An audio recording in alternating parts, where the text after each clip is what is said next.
Welcome to online video class, all of my students. I hope you are all well by the grace of Almighty and have mercy on all of you. Now, I am going to discuss about a video class for you. I, Ashadul Islam, and this video class is only for class 7 and 8 students. And this video class, the students of class 6 to 10, all of students from class 6 to 10 can enjoy this video class. This is a grammatical video class on changing sentence. This is the topic of our class, changing sentence part 2. In my previous class, I discussed about changing sentence part 1, and this class is about part 2, and the class students only for class 6 to class 10. Now I am going to the main topics, changing sentence. We have to change the sentence below into negative form. So look at the sentence. He only helps the poor in his village. This sentence has to be changed into its negative form. Now look at its negative form. What is it? None but. He helps the poor in his village. Do you find any difference between these two sentences? In previous sentence, here only, এখানে only শব্দটা ছিল আগের সেন্টেন্সে, but এখানে only শব্দটা নেই, তার পরিবর্তে none but শব্দটা যুক্ত করা হয়েছে বেশি। তো এখানে তাহলে আসবে আমরা only এর পরিবর্তে এখানে none but বসানো হয়েছে, এবং only ছিল এখানে সাবজেক্টের পরে, এখানে none butটা সাবজেক্টের আগে বসানো হয়েছে, অর্থাৎ বাক্যের শুরুতে none but বসানো হয়েছে। তাহলে আমরা ধরে নেব only এর পরিবর্তে নেগেটিভ করতে none but বসে।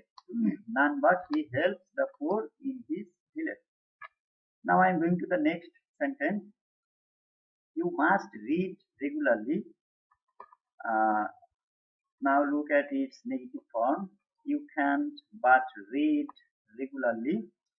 এখানে আমরা যদি লক্ষ্য করি, দেখো এখানে মাস্ট এর পরিবর্তে ক্যান নট বাট বসানো হয়েছে, আর বাকিগুলো যা আছে তাই বহু বসানো হয়েছে। এখানে মাস্ট ছিল ইউ সাবজেক্টের পরে, এবং ক্যান নট বাট ও ইউ সাবজেক্টের পরেই রাখা হয়েছে, তার মানে এখানে কোনো চেঞ্জ হবে না, মাস্ট যেখানে থাকবে আমরা সেখানেই মাস্টের পরিবর্তে ক্যান নট বাট বসাতে পারি। Now look at the sentence below. The boy is too weak to work. এখানে আরেকটা সেন্টেন্স দেওয়া হয়েছে। Now look at its negative form. The boy is so weak that he can't work.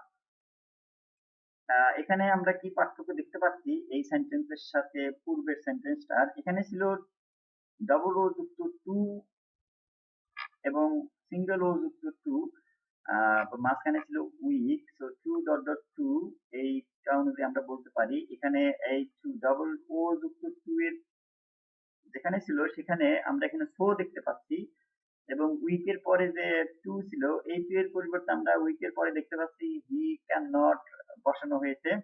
তাহলে আমরা বলতে পারি এই টু এর পরিবর্তে বসবে সো, এবং এই টু এর পরিবর্তে বসবে দ্যাট আসবে, সাবজেক্ট আসবে, এবং ক্যান নট বসাতে হবে। Now I am going to the next page. Look at the some rules below. এখন আমরা যদি রুলের নিয়মগুলো দেখি তাহলে আমরা বুঝতে পারবো ভালোভাবে সেন্টেন্স গুলো। অনলি অথবা অ্যালোন দুইটা সিমিলার মিনিং করে। অনলি মানে শুধুমাত্র, অ্যালোন মানে একাকী বা একা একাই, একই মিনিং করে, এবং রুলও একই হবে। তো এখানে বাক্যের শুরুতে নান বাট, যদি ব্যক্তি বোঝায়, মানুষ বোঝায়, তাহলে আমরা অনলি অ্যালোনের পরিবর্তে নান বাট লিখবো, এবং এটা আসবে বাক্যের শুরুতে। এবং যদি বস্তু বা প্রাণীকে বোঝায় তাহলে হবে নাথিং বাট, এবং এটা বাক্যের শুরুতে বলা হয়নি, এটা যেখানে অনলি থাকবে সেখানেই নাথিং বাট লিখতে হবে। এরপরে যদি সংখ্যা বা বয়স বোঝায়, বয়সের উল্লেখ থাকে, সংখ্যা থাকে, তাহলে আমাদের লিখতে হবে নট মোর দেন, অনলির পরিবর্তে নট মোর দেন হবে। এরপরে রুল নাম্বার 2, 2 নম্বরে আছে এভরি। এভরি, যেমন everybody, everyone, every mother, every father, এগুলো থাকলে এভরি পরিবর্তে আসবে দেয়ার is no.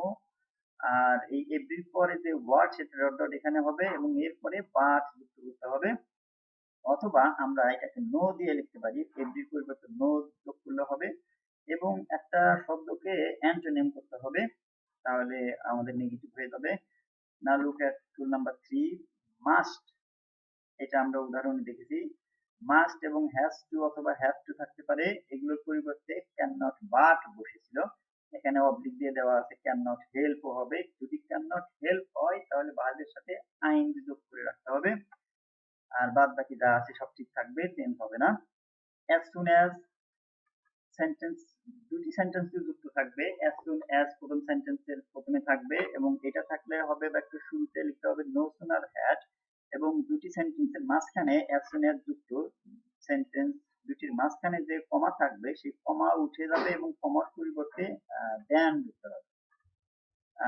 Next number 5, too dot dot to, এটাও আমরা উদাহরণে দেখেছি, এরপরে ভার্ব V1 আছে এবং এই টু এর পরিবর্তে দেখেছি সো আসে এবং এই টু এর পরিবর্তে লেখা আছে দ্যাট হবে এবং সাবজেক্ট আনতে হবে পূর্বের সেন্টেন্সের সাবজেক্ট অনুযায়ী এবং তারপরে আসবে ক্যান নট, কুড নট লেখা হয়েছে। তো এখানে একটা জিনিস লক্ষ্য নেব, ক্যান নট আছে, কুড নট আছে, প্রেজেন্ট আর পাস্ট টেন্স, এই টু টু যুক্ত সেন্টেন্সে যদি প্রেজেন্ট টেন্স থাকে, প্রেজেন্ট টেন্স হয়, তাহলে আমরা ক্যান নট লিখবো এবং টু টু যুক্ত সেন্টেন্সটা যদি পাস্ট টেন্স দেওয়া থাকে আমাদেরকে কুড নট লিখতে হবে, এরপরে V1 বাকি সেন্টেন্সে যা থাকবে অবিকল লিখে দিতে হবে। Now I am going to the next page. Homework, it's time for your homework. Now look at this sentence. You have to make this sentence sense into negative form. Number 1, I have only 5 books to read. এখানে খেয়াল করো only আছে, only পরে 5 আছে, 5 বুক, 5টা বই, এখানে only দ্বারা কিন্তু 5 সংখ্যা বোঝাচ্ছে, তাহলে only পরিবর্তে যদি সংখ্যা বোঝায় তাহলে এর পরিবর্তে কি লিখবো সেটা কিন্তু রুলে উল্লেখ আছে, সেই অনুযায়ী করবে। Number 2, everybody wants to be happy, every rule এটা আমরা শিখেছি, এভরি পরিবর্তে কি বসবে, এভরি পরিবর্তে আসবে সেটা বসাবা, সেই অনুযায়ী সেন্টেন্সটা চেঞ্জ করবে, এভরি পরিবর্তে there is no dot dot but বসানো যাবে এবং নো দিয়েও করা যাবে এবং আর একটা অ্যান্টোনিম বসাতে হবে, সেটা যেমন হ্যাপি আছে, হ্যাপিকে আমরা অ্যান্টোনিম করব, তাহলে আমাদের সেন্টেন্সটা হয়ে যাবে। এরপরে rule number 3, as soon as the teacher entered the classroom every student stood up, এখানে as soon as রুলটা দেয়া আছে এই 3 নাম্বার সেন্টেন্স যুক্ত, যেটা as soon as the teacher entered the classroom, এখানে কমা আছে, as soon as এর পরিবর্তে হবে no sooner had এবং এই যে কমা দেয়া আছে দুই সেন্টেন্সের মাঝখানে, এখানে কিন্তু আমাদের দেন বসাতে হবে, খেয়াল করবে এবং এটা এইভাবে করবে, she was too short to touch the roof, এখানে খেয়াল করো টু এর পরিবর্তে সো আসবে এবং এই টু এর পরিবর্তে আমরা দেখেছিলাম that subject plus can not, could not ছিল, তো এখানে সাবজেক্ট শি, তো আমাদের দ্যাট এর পরে শি আসবে এবং এটা ছিল পাস্ট টেন্স ওয়াজ, তাহলে আমাদেরকে ক্যান নট আনা যাবে না, কুড নট আনতে হবে, তাহলে সেন্টেন্সটা কুড নট দিয়ে করতে হবে, শেষে দ্যাট এর পরে সাবজেক্টের পরে কুড নট আসবে, এইভাবে একটা সেন্টেন্স হোমওয়ার্ক করে ছবি তুলে আমাকে আপলোড করে দেখাবে পরবর্তী ক্লাসে। আবার পরবর্তী ক্লাসের জন্য সবাইকে আমন্ত্রণ জানিয়ে আজকের মতো বিদায় নিচ্ছি। Thanks to you all for joining to my video class. Farewell for next class.